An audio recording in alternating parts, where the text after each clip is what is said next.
सामाजिक समानता, आर्टिकल 15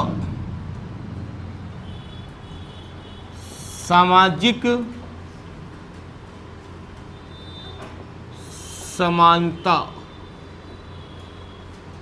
सामाजिक समानता की बात हो रही है, सोशल इक्वलिटी की बात हो रही है।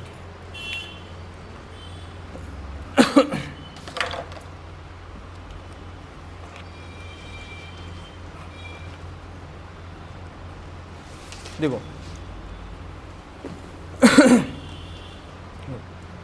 देखो आप जितने भी अभी आर्टिकल पढ़े, आप 12, 13, 14, इसको यदि आप संवैधानिक लैंग्वेज से पढ़ोगे तो समझ में नहीं आएगा आपको। जैसा बताया जा रहा, देखो हमने 14 को बहुत ज़्यादा डिटेल किया है। डिटेल पढ़ाना इसलिए पढ़ रहा है क्योंकि अभी वर्तमान के एग्जाम में इस प्रकार के क्वेश्चन आ रहे हैं। जैसे याद करो, अभी के पेपर में आया था, कौन सा पेपर था आपका हॉस्टल वार्डन, पूछा था बम्बई संघवाद वर्सेस किसने कहा था, उसमें पेपर में था, तो नहीं दिया पेपर के हॉस्टल वार्डन का पेपर, उसमें दिया था ना क्वेश्चन आपका कि विधि के आपका यह प्रस्तावना को किसने कहा, आपका बम्बई संघवाद, ऐसा कुछ ऑप्शन में था उसमें। तो अब संघवाद से क्वेश्चन ज़्यादा पूछे जा रहे हैं। बात समझ में आ रहा है ना आपका? मतलब संविधान को अब ऐसा पढ़ो कि एक बार पढ़ने के बाद उसको आपको कहानी तौर पर याद रहे। कि जैसे हम आर्टिकल 12 पढ़ा तो राज्य की परिभाषा पढ़ा हमने, आर्टिकल 13 पढ़ा तो हमने ये देखा कि सर्वोच्च न्यायालय को मौलिक अधिकार के क्या क्या संरक्षण प्राप्त हैं। आर्टिकल 14 पढ़ा तो विधि के समक्ष समानता पढ़ा, जिसमें दो चीज़ बताया गया, समानता भी बताया गया और संरक्षण भी बताया गया। ठीक है, इस टाइप का पढ़ोगे तो लंबे समय तक याद रहेगा। और संविधान एक ऐसा टॉपिक है कि एक बार आपको समझ में आ गया तो आपको भूलने नहीं देगा, और एक बार समझ में नहीं आया तो आपको समझने नहीं देगा। संवैधानिक भाषाओं का प्रयोग पुस्तक में भले ही किया गया है, लेकिन उसको आप सिंपल तौर पर समझने की कोशिश किया करो। इसलिए आप उसको अपन सिंपल वे में समझाता हूँ मैं आपको, अमीर गरीब, धर्म, जाति, लिंग, क्योंकि जब क्वेश्चन आए तो उसको आप सिंपल वे में समझ के उसको आप क्या कर लो, आपका अच्छे से बना लो। बात समझ में आ रहा है आपका? इसलिए रिवीजन मस्ट है। ये शनिवार को आपका टेस्ट होगा, ठीक है, जो कहाँ तक आएगा, भाग 2 तक आएगा, नागरिकता तक आएगा। ठीक है, 45 क्वेश्चन रहेंगे, भाग 3 नहीं आएगा। ठीक है आपका, और जो पहली बार आए हैं उनको आपका बैकअप क्लास मिलेगा। ठीक है, आप ये मत समझो कि पहली बार आए हो आप, समझ में आ रहा है ना आपका? यहाँ से पूरा क्या आपका नया क्लास है, क्योंकि पहला क्लास भाई भाग 2 का भाग 3 से कोई संबंध नहीं है। वो नागरिकता है, ये मौलिक अधिकार है। इसके बाद यदि आगे बढ़ते हो तो फिर क्या होगा, आपको रिलेट होते जाएगा कि मौलिक अधिकार के बाद डीपीएसपी पढ़ोगे, उसके बाद फिर आपका फंडामेंटल ड्यूटीज़ पढ़ोगे, तो क्या होते जाएगा, कवर होते जाएगा वो। बात समझ में आ रहा है आपका? अब अपन देखते हैं सामाजिक समानता। देखो सामाजिक समानता 15 में 6 क्लॉज हैं, 15(1), 15(2), 15(3), 15(4), 15(5) और 15(6). 15(1), 15(2), 15(3), 15(4), 15(5) और 15(6). 15(1) और 15(2) में केवल भारतीय नागरिकों को प्राप्त है। 15(1) और 15(2) में ये केवल किसको प्राप्त है आपका, ये मतलब नहीं, ये पूरा आर्टिकल केवल किसको प्राप्त है आपका, भारतीय नागरिक, विदेशी नागरिक को प्राप्त नहीं है ना, इस पर याद करना, पढ़ भी चुके हो। आर्टिकल 15 यह केवल और केवल किसको प्राप्त है आपका, भारतीय नागरिकों को प्राप्त है। ठीक है आपका। अब इसमें देखो क्या बोला गया है, 15(1) क्या बोलता है, लिखो 15(1) क्या बोल रहा है। 15(1) बोल रहा है कि राज्य केवल, ध्यान सुनना, क्या बोल रहा है आपका, राज्य केवल, लिखो लिखो लिखो, राज्य केवल धर्म, रिलीजन, मूल वंश, रेस, जाति, कास्ट, लिंग, सेक्स, जन्म, बर्थ, और स्थान प्लेस के आधार पर भेदभाव नहीं कर सकता। ठीक है, आपका राज्य किन आधार पर, आपका कितना आधार पर हो गया, 5 की 6, 5 है ना। कौन कौन से आपका, धर्म, मूल वंश, जाति, लिंग, जन्म और स्थान, 6 है क्या। इन 6 आधारों पर क्या नहीं कर सकता, भेदभाव नहीं कर सकता। कौन, ठीक है। राज्य केवल या धर्म, मूल वंश, ठीक है, लिंग, जाति और जन्म स्थान, ठीक है। आपका जन्म स्थान एक साधन अलग अलग नहीं है, जन्म स्थान, ठीक है। आपका जन्म स्थान आएगा ना, ये अलग अलग नहीं है, जन्म स्थान। इसलिए मैं क्या बोला, आपका 5 आधार, धर्म, जाति, मूल वंश, लिंग और जन्म स्थान के आधार पर भेदभाव कौन नहीं कर सकता, लेकिन व्यक्ति कर सकता है। ठीक है ना। आपका याद करना, यह अधिकार केवल राज्य को है, व्यक्ति को नहीं है। इन 5 आधारों पर चाहे तो व्यक्ति भेदभाव कर सकता है। आर्टिकल 15 में साफ कहा गया है, ठीक है, कि राज्य केवल धर्म, मूल वंश, जाति, लिंग तथा जन्म स्थान के आधार पर भेदभाव नहीं कर सकता। यह अधिकार केवल राज्य को है, व्यक्ति को नहीं। यदि व्यक्ति चाहे तो इन 5 आधारों पर भेदभाव और होता है। ठीक है। राज्य चाहे तो 2 आधारों पर भेदभाव कर सकता है, एक भाषा और एक निवास, और होता भी है। यदि आप CGPSC का पेपर देने जा रहे हो उत्तर प्रदेश, कोई भी जाति के हो, आप केवल क्या कहलाओगे, जनरल। जैसे आपको लगता है कि मैं यूपी का क्या दे सकता हूं, आपका UPSC दे सकता हूं, UPPCS, तो आप यहां पर क्या हो, आपका ST, लेकिन आप वहां पर जाओगे तो केवल क्या कहलाओगे, आप वहां पर जनरल कहलाओगे। आपके राज्य का व्यापम का एग्जाम MP वाला व्यक्ति आके नहीं दे सकता। क्यों, क्योंकि वो यहाँ का निवासी। तो राज्य ने क्या कर दिया, भेदभाव कर दिया। तुम MP के हो, MP में एग्जाम दो, तुम CG में हो, CG में एग्जाम दो। बात समझ में आ रहा है आपका। भाषा, तुम अपनी भाषा में एग्जाम दे सकते हो, मैं अपनी भाषा में एग्जाम दे सकता हूँ। जरूरी नहीं कि हिंदी भाषा ही आपका क्या कर पाओ, आपका बोल पाओ। तमिल में जाओगे, तमिल अपनी भाषा में लोग एग्जाम दे रहे हैं, उड़िया में लोग अपनी भाषा में एग्जाम दे रहे हैं, कर्नाटक में लोग अपनी भाषा में एग्जाम दे रहे हैं। बात समझ में आ रहा है नहीं आ रहा आपका। तो राज्य चाहे तो क्या कर सकता है, आपका भाषा के आधार पर भेदभाव कर सकता है, लेकिन जो 5 आधार हैं, धर्म, जाति, लिंग, मूल वंश और जन्म स्थान के आधार पर भेदभाव नहीं कर सकता। राज्य नहीं कर सकता, व्यक्ति लिख लोगे इसको, लिखो उसमें, यह अधिकार केवल राज्य को है, व्यक्ति को नहीं। यह अधिकार केवल राज्य को है, व्यक्ति को नहीं।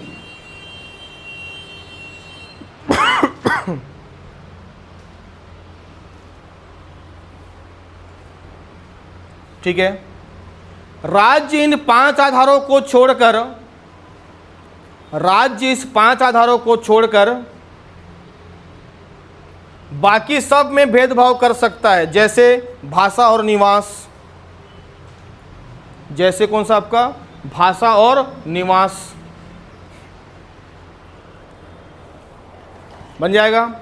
ये कौन सा हो जाएगा आपका, आर्टिकल 15(1).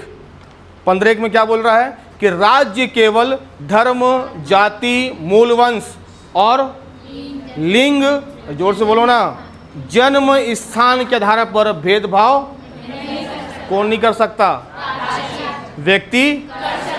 राज्य क्या में भेदभाव कर सकता है, और निवास में। ये कौन सा हो जाएगा आपका आर्टिकल 15(1). 15(2) में बोला गया है राज्य और व्यक्ति दोनों नहीं कर सकते। उसमें पहले में क्या था, राज्य नहीं कर सकता है, व्यक्ति।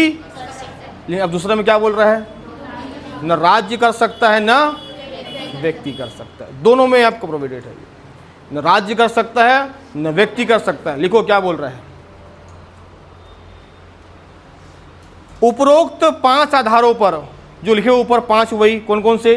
धर्म, जाति, मूल वंश, लिंग, जन्म स्थान। ठीक है, जो 5 तुम्हारे जो क्लॉज हैं, आपको जो 5 नाम हैं, 5 आधारों पर किसी व्यक्ति को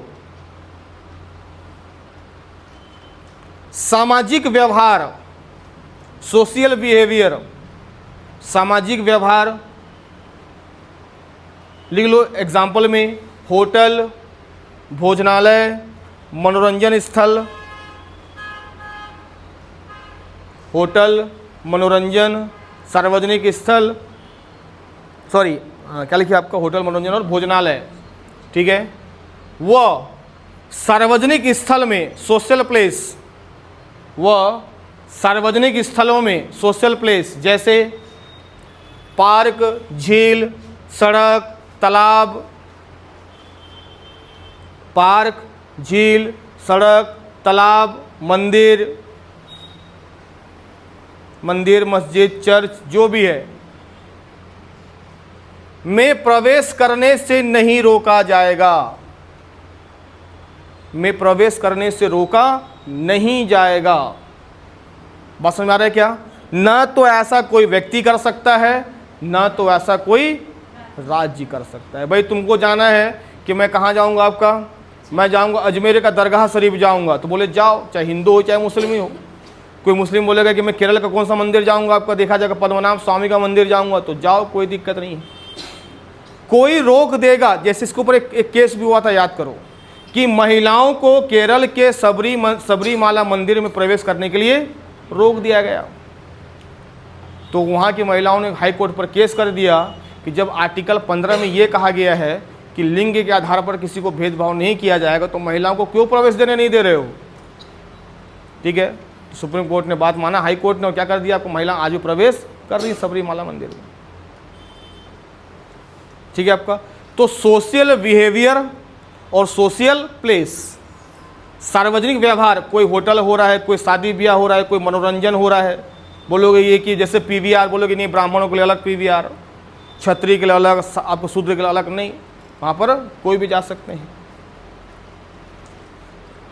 समझ आ रहा है आपका? जैसे आप हमारे संस्था में आए, तो आप हमारे संस्था में आए तो हमारे संस्था में केवल आप क्या हो? छात्र, स्टूडेंट। समझ आ रहा है आपका? जैसे ही आप किसी भोजनालय स्थल में गए, आप केवल क्या हो? कस्टमर। ठीक है आपका। लेकिन जैसे ही आप अपने घर में गए, तो फिर क्या हो आपका? आप अपने समाज के व्यक्ति हो। तो इसी को बोलते हैं तुम्हारा क्या? तो ये क्या आपका? ये सोशल प्लेस है। इस सोशल प्लेस में मैं बोलूँगा हरिजन अलग बैठो, ब्राह्मण अलग बैठो, तो ये क्या हो जाएगा? आपके क्या हो जाएगा? मौलिक अधिकार का हनन हो जाएगा। ठीक है। तो सोशल प्लेस और सोशल तुम्हारा आपका बिहेवियर में हम क्या नहीं कर सकते? आपका भेदभाव नहीं कर सकते, लेकिन निजी संपत्ति में कर सकता हूं। अब तुम तालाब के किनारे कुछ भी करो, अब मैं घर में बनाया हूं स्विमिंग पूल और बाहर का व्यक्ति आएगा कि महू नहा, कहाँ का? स्विमिंग पूल में, तो मैं बोल सकता हूं कि भाई क्यों नहाओगे तुम, मेरा स्विमिंग पूल है। भाई ये मेरी निजी संपत्ति है ना, मैं किसी को नहाने दे भी सकता हूं। और तुम बोलोगे भाई मेरा अधिकार का है, आर्टिकल 15(2) का उल्लंघन हो रहा है, तो भाई नहीं हो रहा है ये। ठीक है ना भाई, व्यक्ति इतना भी, तो भाई उसको इतना अधिकार है कि वो क्या कर सकता है? अपनी निजी संपत्ति की सुरक्षा कर सकता है। बात समझ में आ रहा है ना आपका? दूसरा चीज बोलोगे कि मेरे को इसरो देखना है, मेरे को डीआरडीओ देखना है, कैसा परमाणु ऊपर लेके जाते हैं, मेरे को जाना जिंदल का आपका मशीन देखना है कैसे काम कर रहा है। ना तुम वर्कर हो, ठीक है, ना तुम वहाँ के मालिक हो, तुम कैसे प्रवेश करवा देगा आदमी अपनी निजी संपत्ति में? ठीक है। मतलब सार्वजनिक स्थल का मतलब ये नहीं कि तुम कहाँ चले जाओ, आपका मंदिर के दान पत्र में दिखाओ कितना पैसा है। समझ में आ रहा है ना आपका? मतलब उसके लिए भी कुछ क्राइटेरिया है कि सार्वजनिक स्थल मतलब होटल हो सकते हैं, मनोरंजन स्थल हो सकते हैं, आपका चिड़ियाघर हो सकते हैं, आपका मंदिर हो सकता है, मस्जिद हो सकता है, लेकिन उसका भी क्राइटेरिया है कि आप उन चीज़ों की मांग नहीं कर सकते, ठीक है, जिससे व्यक्ति के आपका उसकी निजी स्वतंत्रता का क्या होता है, आपका हनन होता है। बन जाएगा। लेकिन ये किसको दिया गया, आपका राज्य को भी दिया गया, और किसको दिया गया है, व्यक्ति, कि राज्य और व्यक्ति दोनों इसके क्या नहीं कर सकते, आपका मना नहीं कर सकते, ठीक है, आपका बन जाएगा। मतलब यह तुम्हारा आपका व्यक्ति और राज्य दोनों के दिए गए अधिकार हैं, दोनों के लिए अधिकार हैं। पहले में केवल किसके लिए अधिकार थे, आपका राज्य के लिए, व्यक्ति चाहे तो भेदभाव कर सकता है, और 15(2) में यह कहा गया है कि न राज्य भेदभाव कर सकता है न, और 15(3) ने पूरा क्या कर दिया, पलट दिया, बोले करेंगे। राज्य को बोला गया भेदभाव करो, ठीक है। तो 15(3), 15(4), 15(5) और 15(6) ये बिल्कुल तुम्हारा क्या देखा जाएगा, आपका यहाँ पर यह कहा गया कि यह व्यक्ति को दिए गए अधिकार हैं, और बाद में यह कहा दिया कि राज्य क्या कर सकता है, भेदभाव कर सकता है, और राज्य ने क्या कर दिया, 15(3) के बाद से भेदभाव करना शुरू कर दिया। लिखो 15(4), 15(3), 15(3) में क्या कर दिया, मतलब भेदभाव शुरू हो जाएगा यहाँ से। भाई पहले में क्या बोला गया था, धर्म, जाति, मूल, वंश, लिंग के आधार पर विभेद नहीं किया जाएगा। इसमें हमने क्या कर दिया, भेदभाव करना शुरू कर दिया। क्या था, लिखो 15(3) में स्त्रियों और बच्चों के लिए विशेष प्रावधान किया जाएगा।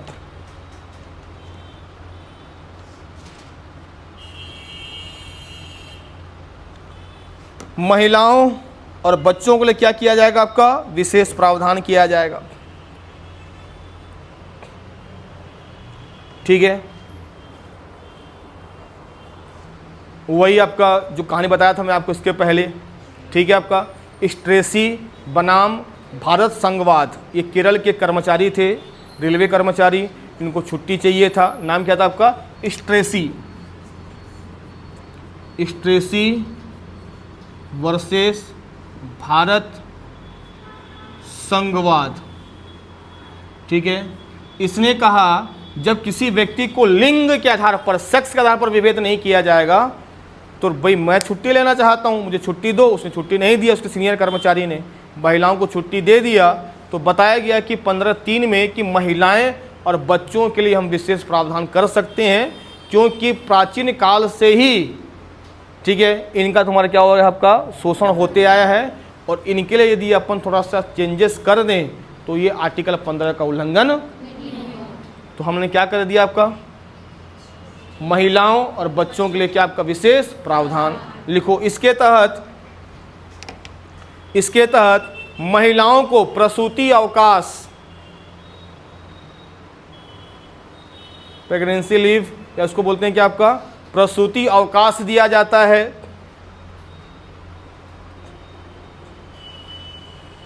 ठीक है।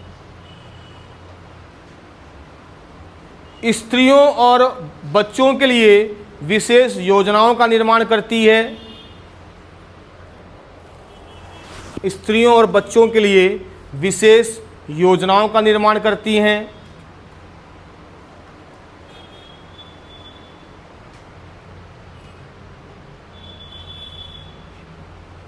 ठीक है,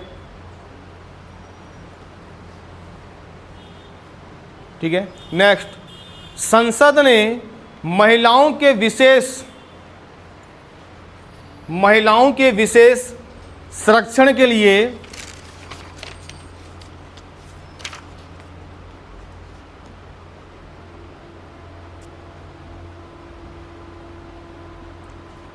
(1992) में राष्ट्रीय महिला आयोग का गठन किया गया।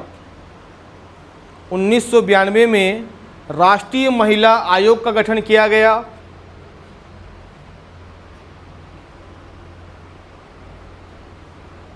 ठीक है। महिला किसका गठन किया गया, आपका आयोग का, जिसके प्रथम अध्यक्ष थी जयंती पटनायक। कौन थी, आपका जयंती पटनायक। वर्तमान में कौन है, ये आप ढूंढ के लेके आओ, ठीक है।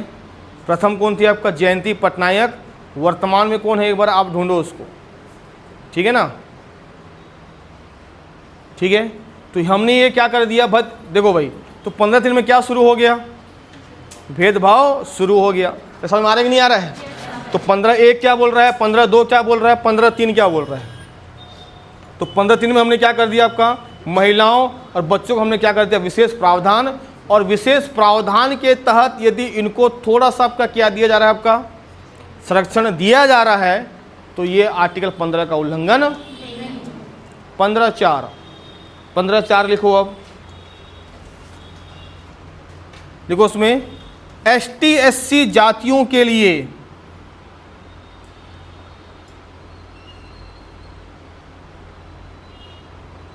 ST/SC जातियों के लिए सामाजिक और शैक्षणिक दृष्टि से विशेष प्रावधान कर सकती है। ST और SC ना अनुसूचित जाति, अनुसूचित जनजाति के लिए राज्य क्या कर सकती है, सामाजिक और शैक्षणिक दृष्टि से विशेष प्रावधान कर सकती है।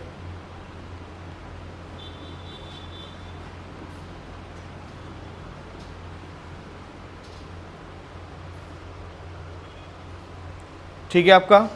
और ये कौन लेके आया था, याद करना, इसके लिए पहला संविधान संशोधन 1951 हुआ था और एक केस आया था, कौन सा, चंपकम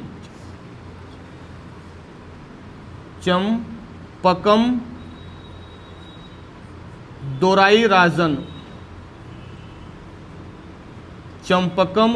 राजन वर्सेस भारत संघवाद।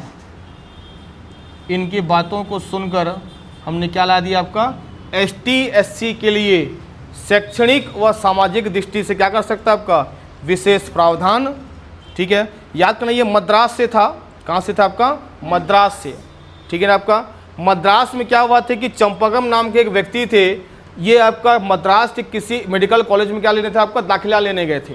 जब दाखिला लेने गए थे तो साथ में इनके साथ जो था उनका भी नंबर उतना ही आया था, लेकिन उनको क्या मिल गया, आपका पहले उनको जगह मिल गई, इनको जगह नहीं मिल पाया क्योंकि सामान्य जाति के थे। इन्होंने सुप्रीम कोर्ट में क्या कर दिया, आपका केस दायर कर दिया। केरल के आपका कहाँ से थे, आपका मद्रास से थे। तो आपका हाई कोर्ट ने, वहाँ के हाई कोर्ट ने कहा कि भाई ST/SC जातियों को सामाजिक और शैक्षणिक क्षेत्र में अपन क्या कर सकते हैं, विशेष प्रावधान कर सकते हैं। इसलिए विश्वविद्यालय में जाओगे तो सीटों में आरक्षण। अभी जो नीट का एग्ज़ाम दे रहे हैं जनरल वाले का इतना मार्क, बात समझ में आ रहा है ना आपका। विश्वविद्यालय में आरक्षण अभी आपका कहाँ मिलता है, आपका निर्वाचन में क्या होते हैं, लिखो उसमें विश्वविद्यालय में आरक्षण। विश्वविद्यालय में आरक्षण मिलेगा, ठीक है। निर्वाचन में क्या मिलता है आपको, आरक्षण।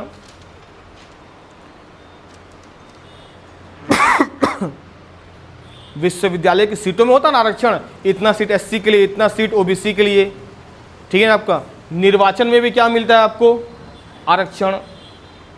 तो विश्वविद्यालय में आरक्षण, निर्वाचन में आरक्षण, और क्या, और आपको क्या मिलता है स्कूल में, स्कॉलरशिप।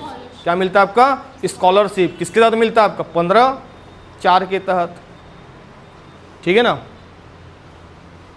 जो मिलेगा ना आपको स्कॉलरशिप मिलेगा, सब किसके तहत मिलता है आपका, 15(4) के तहत। तो ये भी क्या हो गया, जाति के तहत हमने क्या कर दिया, भेदभाव कर दिया। पहले किसके तहत किया, लिंग के तहत किया, दूसरा हमने किसके तहत किया, आपका जातियों के तहत किया। आ जाएगा अब आ गया। लेकिन कौन सा केस था ये, चंपकम दोराई राजन वर्सेस भारत संघवाद। याद करना, ये इनके खिलाफ थे ना, इन्होंने केस किया था कि मेरे को सीट नहीं मिला। तो हाई कोर्ट ने कहा कि ST/SC लोगों को सामाजिक व शैक्षणिक क्षेत्र में अपन विशेष प्रावधान कर सकते हैं। बन जाएगा 15(5). 15(5) में क्या बोला गया, देखो 93 अमेंडमेंट एक्ट 2005 किया गया। किसको लाने के लिए, आपका 15(5) को लाने के लिए।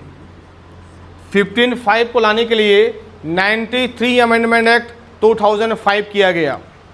15(5) को जोड़ने के लिए 93वां संविधान संशोधन 2005 किया गया और क्या कहा गया, ठीक है, कि ओबीसी अन्य पिछड़ा वर्ग, क्या लिखो उसमें, अन्य पिछड़ा वर्ग को भी शैक्षणिक संस्थानों में प्रवेश में क्या मिलेगा, आपका आरक्षण।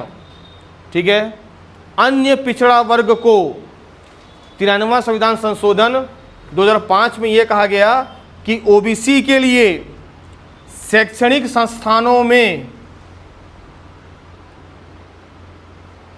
प्रवेश में आरक्षण अर्थात शुल्क में क्या होगा, छूट। क्या होगा आपका, शुल्क में छूट होगा। इसलिए देखे ना, कोई भी फॉर्म डालते हो, जनरल का अलग शुल्क होता है, ओबीसी का अलग शुल्क होता है, एसटी/एससी का अलग शुल्क होता है। तो 15/5 में हमने 15/4 में हमने एसटी/एससी को ले लिया, 15/5 में हमने किसको ले लिया, ओबीसी को ले लिया। तो इसको भी हमने क्या कर दिया, जाति के आधार पर छूट कर दिया। कौन सा अमेंडमेंट के तहत, 93 अमेंडमेंट के तहत। ठीक है, अब मोदी जी आए, मोदी जी बोले कि एसटी/एससी ओबीसी तो ठीक है भाई, लेकिन जनरल में भी एक वो कैटेगरी होता है जिनके इनकम बहुत ही कम होते हैं। ठीक है, और उन्होंने उसका नाम दिया, सामान्य वाले का नाम दिया सवर्ण। क्या बोला गया आपका, सवर्ण। क्या नाम दिया गया आपका, सवर्ण। और इनके लिए उन्होंने आपका 15/6 आर्टिकल आया। तो क्या करना पड़ेगा आपका, संविधान संशोधन। तो लिखो 15/6 लाया गया और इसके तहत किया 103 संविधान संशोधन 2019, 103 अमेंडमेंट एक्ट 2019, 103 अमेंडमेंट एक्ट 2019। और क्या कहा गया इसमें, देखो, किसी भी शैक्षणिक संस्थान में, किसी भी शैक्षणिक संस्थान, चाहे प्राइवेट हो चाहे सरकारी, है ना, चाहे प्राइवेट हो चाहे सरकारी, किसी भी शैक्षणिक संस्थान में, चाहे प्राइवेट हो या सरकारी,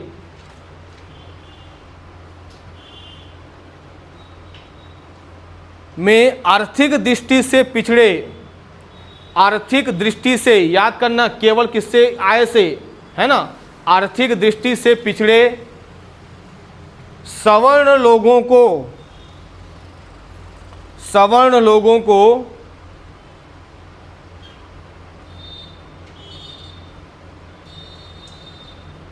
10% का आरक्षण प्राप्त होगा। 10% का आरक्षण प्राप्त होगा। 10% का क्या प्राप्त होगा, आपका आरक्षण प्राप्त हो गया। मतलब इसमें भी हमने क्या कर दिया, आपका भेदभाव कर दिया। मतलब 15/3 से लेके 15/3, 15/4, 15/5, 15/6 में हमको जोड़ते गए हैं और लिंग जाति के आधार पर हमने क्या करते गए, आपका भेदभाव करते गए।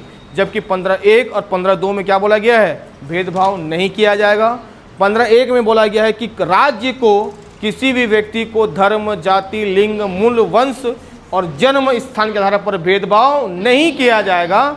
यह केवल राज्य को दिया गया है, व्यक्ति चाहे तो भेदभाव कर सकता है। राज्य 2 आधारों पर भेदभाव कर सकता है, भाषा और निवास में। 15/2 बोलता है गया है कि 15/2 बोल रहा है कि यह राज्य और व्यक्ति दोनों को प्राप्त होगा।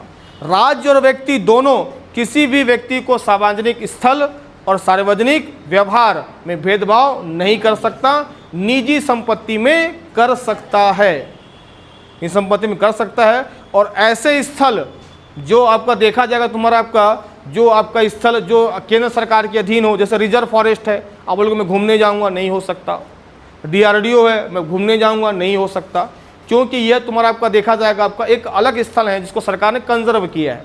ठीक है, 15/3 के बाद हमने भेदभाव शुरू कर दिया। बोले कि भाई शोषण होता है, महिलाओं बच्चों का विशेष प्रावधान दो। फिर बोला गया कि ST/SC शिक्षा में आगे बढ़ नहीं पा रहे हैं तो इनको भी क्या दो, आपका विशेष प्रावधान दो। किसने कहा, आपका चंपक, आपका कौन से केस में, आपका चंपक दोराईराजन केस में, चंपकम दोराईराजन के केस में। 15/4 में हो गया। 15/5 में हमने क्या कहा कि ओबीसी को भी क्या दो, शैक्षणिक संस्थानों में क्या दो, आरक्षण दो।